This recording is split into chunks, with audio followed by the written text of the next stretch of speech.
Hello friends, మనం ఈరోజు border Gavaskar trophy గురించి మాట్లాడుకుందాం. Border Gavaskar trophy India Australia మధ్య రేపటి నుంచి ప్రారంభంగా పోతుంది, నవంబర్ 22 నుంచి. సో వరల్డ్ క్రికెట్లో ఇండియా పాకిస్తాన్, ఇంగ్లాండ్ ఆస్ట్రేలియా మధ్య మ్యాచ్లు అంటే ఎలాంటి హై టెన్షన్ వాతావరణం ఉంటుందో, ఫ్యాన్స్ కూడా ఎటువంటి భావోద్వేగానికి గురవుతుంటారో అలానే కాకుండా వాళ్ళ ఫ్యాన్సే కాకుండా ప్లేయర్లకు కూడా చాలా టెన్షన్ ఉంటుంది. రీసెంట్గా లిస్ట్లోకి ఇండియా ఆస్ట్రేలియా మ్యాచ్ కూడా టెస్ట్ సిరీస్ కూడా చోటు దక్కించుకుంది. దీన్నే బోర్డర్ గవాస్కర్ ట్రోఫీ అని మనం పిలుచుకుంటున్నాం. సో ఇందులో వివాదాలకు కొదవేం లేదు, చాలా వివాదాలు జరిగాయి ఇప్పటి వరకు. అందులో కొన్నిటి కొన్ని చూద్దాం, అంటే హైలైట్ అయినటువంటివి. First incident was very famous incident is mankading అనమాట. సో బోర్డర్ గవాస్కర్ ట్రోఫీ నామకరణం చేయకముందే, అంటే మన స్వతంత్రం వచ్చిన కొత్తలోనే 1947-48 మధ్య ఇండియా ఆస్ట్రేలియా మధ్య ఒక టెస్ట్ సిరీస్ జరిగిందనమాట. సో ఫస్ట్ టైం అనమాట అది, India after independence India Australia టూర్కి వెళ్ళడం అనేది. సిడ్నీ వేదికగా జరిగిన సెకండ్ టెస్ట్ మ్యాచ్లో విను మన్కడ్ బౌలింగ్ చేస్తున్నప్పుడు బిల్ బ్రౌన్ అనే ఆస్ట్రేలియన్ బ్యాటర్ క్రీజ్లోంచి బయటకు వచ్చేసాడు అనమాట. సో దాన్ని అబ్జర్వ్ చేసిన విను మన్కడ్ ఏం చేశాడంటే స్టంప్స్ బాల్తో కొట్టేశాడు అనమాట. సో అప్పీల్ చేయగానే అంపైర్ కూడా రన్అట్ ఇచ్చేసాడు. సో అక్కడ నుంచే మన్కడింగ్ అనే నాన్ స్ట్రైకర్ రన్అట్ అనేది స్టార్ట్ అయిందనమాట. సో బ్యాడ్ ఏంటంటే అది రూల్స్కి అగెనిస్ట్ కాకపోయినా కానీ మన్కడింగ్ అనే ఒక బ్యాడ్ నేమ్ అయితే విను మన్కడ్ రావడం జరిగింది. సో దట్ ఆ తర్వాత నుంచి ఎప్పుడంటే అది లీగల్ చేశారు ఈ మధ్యలోనే. సో అప్పుడు మాత్రం ఆస్ట్రేలియా మీడియా మాత్రం ఇండియాపై ఎక్కడ లేని కక్షంతా చూపించేసింది, అక్కసంతా కక్కేసింది. బట్ ఆ ఇన్సిడెంట్లో డాన్ బ్రాడ్మన్ మాత్రం మన విను మన్కడ్ని సపోర్ట్ చేయడం విశేషం అనమాట. After that second major incident is Gavaskar versus lily అనమాట. సో 1980-81 టైంలో వెస్టిండీస్, ఇంగ్లాండ్ బలంగా వరల్డ్ క్రికెట్ నిలుతున్న టైంలో అప్పుడప్పుడు ఆస్ట్రేలియా కూడా కొంచెం బలంగా తయారవడం మొదలుపెట్టింది అనమాట.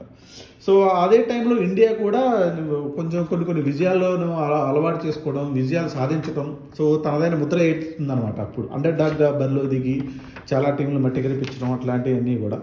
సో అదే టైంలో గవాస్కర్ కూడా ఒక మంచి ప్లేయర్గా ఎమర్జ్ అవుతున్న రోజులు అనమాట అది.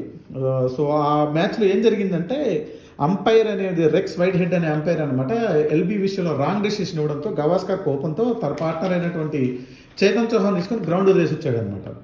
సో అప్పుడు టీమ్ మేనేజర్ అయినటువంటి దురాని నచ్చ చెప్పినప్పటికీ గవాస్కర్ మాత్రం క్రీజ్లోకి వెళ్ళలేదు. మరో ఓపెనర్ చేతన్ చౌహాన్ వేరే పార్ట్నర్తో కలిసి వెళ్ళి మ్యాచ్ ఆడడం జరిగిందనమాట.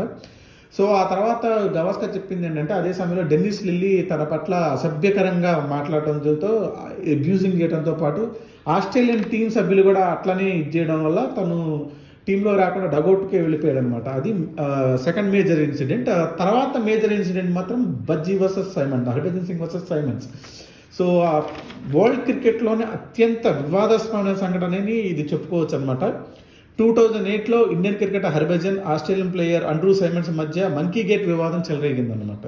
సిడ్నీలో వారిద్దరి మధ్య మాటల వాగ్వాదం గట్టిగా జరిగిన తర్వాత సైమన్స్ ఏం క్లెయిమ్ చేశాడంటే, హర్భజన్ సింగ్ నన్ను మంకీ అని హేళన చేశాడంటూ ఆరోపించాడు అనమాట. ఇండియా మాత్రం వాటిని ఖండించింది. But match referee Mike Procter మాత్రం హర్భజన్పై ఏకపక్షంగా 3 మ్యాచ్లు నిషేధం విధించాడు. దీంతో ఇండియన్ టీం సిరీస్ మధ్యలోనే ఇండియాకి వచ్చేయాలని డిసైడ్ అయిపోయింది అనమాట.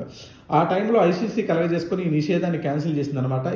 ఈ ఇన్సిడెంట్లో సచిన్ చాలా కీలక పాత్ర పోషించాడని అప్పటి మీడియా వర్గాలు చెప్తూ ఉంటాయి, విశ్లేషకులు చెప్తూ ఉంటారు. ఆ తర్వాత హర్భజన్, సైమన్స్ ఇద్దరు కలిసి కూడా ఐపీఎల్ ఆడారు. ఆ తర్వాత వాళ్ళిద్దరూ రీసెంట్గా 2 years బ్యాక్ సైమన్స్ చనిపోయినప్పుడు కూడా హర్భజన్ చాలా భావోద్వేగంతో పోస్ట్ చేయడం జరిగింది. సో తర్వాత స్మిత్ ఇన్సిడెంట్ అనమాట.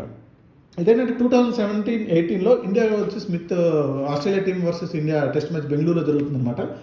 ఆ టైంలో ఉమేష్ యాదవ్ బౌలింగ్లో స్మిత్ ఎల్బీడబ్ల్యూ అయ్యాడు అనమాట. సో ఎల్బీడబ్ల్యూ అయిన తర్వాత బీఆర్ఎస్ తీసుకోవాలని గ్రౌండ్లో ఆలోచించు అతి తెలివి ప్రదర్శించి డ్రెస్సింగ్ రూమ్ వైపు సైకిల్ చేశాడు అనమాట. ఇది అబ్జర్వ్ చేసిన విరాట్ కోహ్లీ మాత్రం అంపైర్లకి కంప్లైంట్ చేయడం జరిగింది. కంప్లైంట్ చేయడంతో అంపైర్లు అతన్ని వారించి డ్రెస్సింగ్ రూమ్ని పంపించేశారనమాట. సో తర్వాత ప్రెస్ కాన్ఫరెన్స్లో దీని మీద కోహ్లీ కూడా చాలా ఫైర్ అయ్యాడు. తర్వాత తాజా ఇన్సిడెంట్ 2020-21 సీజన్లో ఇండియా టీం ఆస్ట్రేలియా టూర్కి వెళ్ళినప్పుడు సిడ్నీ వేదికగా 3వ టెస్ట్ జరిగింది. సో అక్కడికి వచ్చిన కొంతమంది ప్రేక్షకులను సిరాజ్ మీద జాత్యహంకార వ్యాఖ్యలు చేశారు. సో దాంతోపాటు బుమ్రా పైన కూడా కొంతమంది చేయడం జరిగింది. కాసేపు వాటిని భరించినప్పటికీ చివరికి తట్టుకోలేక సిరాజ్ వెళ్ళి అప్పుడు ఇండియన్ కెప్టెన్ రహానే కంప్లైంట్ చేయడం జరిగింది. రహానే వెళ్ళేసి అక్కడికి వెళ్ళిన తర్వాత రహానే అంపైర్లకు కూడా కంప్లైంట్ చేయడం జరిగింది. తర్వాత ఆ ప్రేక్షకులు 6గురిని అక్కడ గ్యాలరీ నుంచి పంపించేయడం జరిగింది. ఆ తర్వాత దీని మీద క్రికెట్ ఆస్ట్రేలియా తన క్షమాపణ చెల్లించడం జరిగింది. ఆ తర్వాత 18-19 సిరీస్లో దీనికంటే ముందు 18-19 పంత్ వర్సెస్ పైన్ స్లెడ్జింగ్ బాగా ఫేమస్ అయింది. ఆ సిరీస్లో తొలుత రిషబ్ పంత్ బ్యాటింగ్ ఇస్తున్నప్పుడు పైన వికెట్ల వెనకమాలుండి ధోని మళ్ళీ స్క్వాడ్లోకి వచ్చేసాడుగా, ఇక అప్పుడప్పుడు కనిపిస్తావులే, బిగ్ బాస్ లీగ్లో బ్యాటర్గా వస్తావా, మరికొన్ని రోజులు ఆస్ట్రేలియాలో ఉంటావా, ఏం లేదు నేను మా వైఫ్ సినిమాకి వెళ్తే మా పిల్లల్ని చూసుకుంటావా అంటూ పంత్ని ఆట పట్టించాడు అనమాట.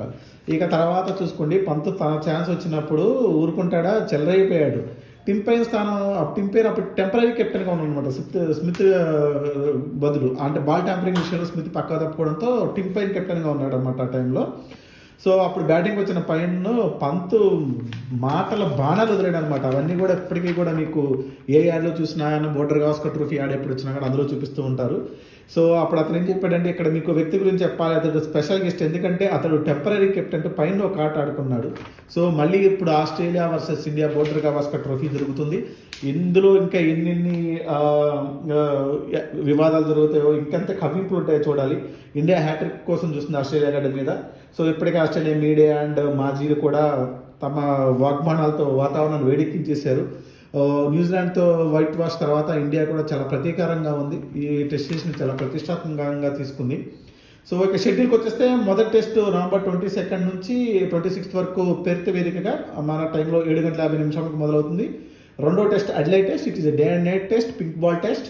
సో ఇది డిసెంబర్ 6 నుంచి 10 వరకు మన టైంలో మార్నింగ్ 9:30 స్టార్ట్ అవుతుంది. మూడో టెస్ట్ వచ్చేసి బ్రిస్బేన్లో డిసెంబర్ 14 నుంచి 18 వరకు మన టైమింగ్లో 5:50 స్టార్ట్ అవుతుంది. నాలుగో టెస్ట్ వచ్చేసి మెల్బోర్న్లో డిసెంబర్ 26 నుంచి 30 వరకు.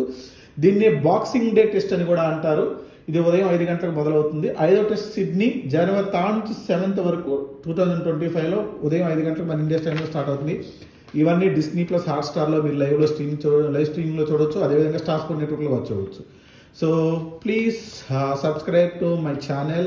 If you like this video, please share it and like it. Thank you.